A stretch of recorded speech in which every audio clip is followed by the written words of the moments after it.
Hey everyone, my name is Sam. My pronouns are she, hers, and I am currently a student with a passion for physical and mental health. And so today's video's intensity is just super light, super mild, short and sweet, and I'm going to be going over the benefits of warming up, as well as demonstrating some exercises that you can or should incorporate into your next warm-up. And so whether you're planning to attack one of the HIIT workouts on the site or you're going for a run, go ahead and try using some of these tips and exercises next time you get ready for your workout. And so by warming up for 5 to 10 minutes, you can increase blood flow and oxygen. You can increase flexibility, range of motion, improve your performance, and most of all, and most importantly in my opinion, you can decrease your risk of injury. And so I'll start by explaining the type of movement that you want to do when you're warming up, because it does differ from when you're cooling down. So when you're warming up, you want to be doing dynamic movements. And by that I mean movement-based stretches that can also sometimes imitate some of the exercises that you'll be performing in your workout. Usually I advise that people try to do 3 to 5 minutes of light cardio before they go into their dynamic movements, just to get their heart rate going, break a little sweat. It's not meant to be a sprint. It's just some speed walking, light jogging. If you have access to the gym, you can do a stationary cycle or an elliptical. However, that is optional. So next I'll go ahead and explain or demonstrate some of my favorite dynamic movements. And I recommend performing anywhere from 10 to 20 repetitions of these. However, do what works for you. If you find that you're doing an arm workout and you maybe don't need to work your legs as much, cut something out or spend a little less time on it. If you feel like you need to do way more than 20 reps to get your blood flowing and everything loose, go for it. Do what works for you. So to start, we'll do body weight squats. Your feet are shoulder width apart and you're sitting back into your imaginary chair as far as you can. Okay? Why I say sitting back into your imaginary chair is because I don't want you going forward or just straight down. I don't want you hinging at the hip too far. I just want you sitting back into that imaginary chair.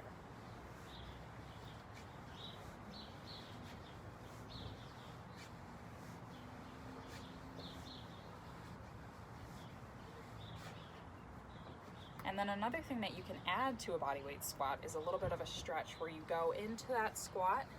You can take your elbows, push your knees out, and get a little bit of a deeper stretch in this position. And you can hold this for 10 to 15 seconds.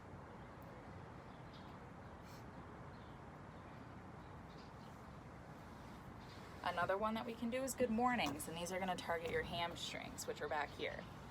So with good mornings, now the intention is to hinge at that hip. So you're going to keep your knees somewhat unlocked. You don't want them super bent, and they're not going to be moving throughout the exercise, but just unlocked in that athletic stance. Your back's going to stay neutral, and the only part that should be moving is your butt and your hips. So you're just hinging at that hip.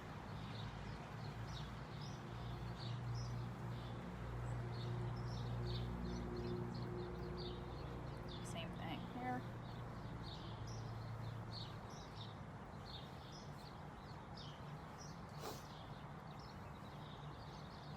Good.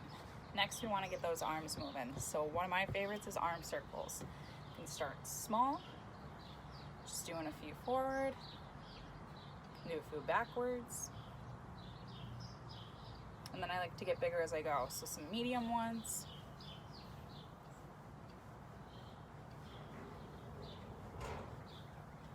And then you can do as big as you can.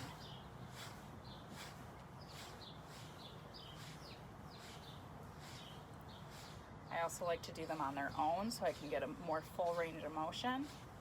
So I do about 5 backward, 5 forward. And these get your shoulders nice and loose.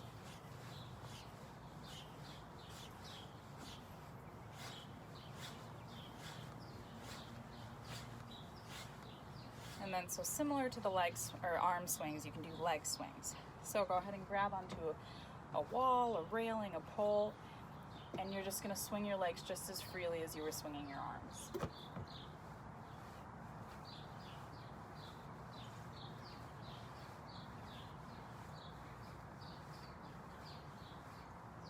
So I will say your goal is not to high kick to the sky. I mean, if you can, you want, or if you want, you can. But you don't want to strain anything. The other thing is, don't restrict your movement. Don't try to do little kicks. Try to just let it go as freely as possible so that your hips and the hamstrings and everything just kind of opens up.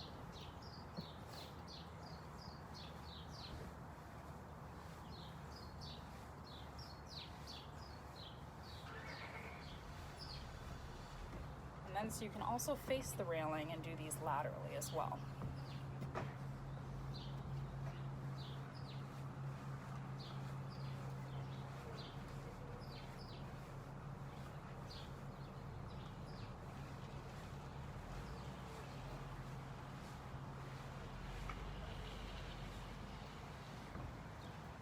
Alright, and the last one I have for you here is hip rotations. So you're just going to stand, you can have your hands on your hips, and you're going to bring your knee up and around.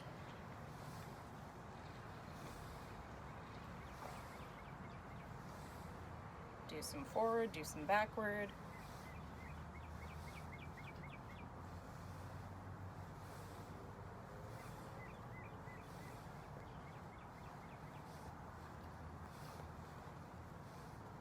Good. And so like I said, you can also incorporate movements that imitate movements that you'll be doing in your workout. So for example, you can do some jumping jacks, you can do some burpees, you can do push-ups, you can do lunges, you can also do lunges with a twist. Number of different things you can do as long as you're kind of using movement to go into those stretches, which makes it dynamic. Whatever you choose to do today for a workout, hopefully some of these tips and movements were helpful. I hope you incorporate some to get nice and loose and do what works for you in terms of repetitions and types of movements. Good luck with whatever you take on today.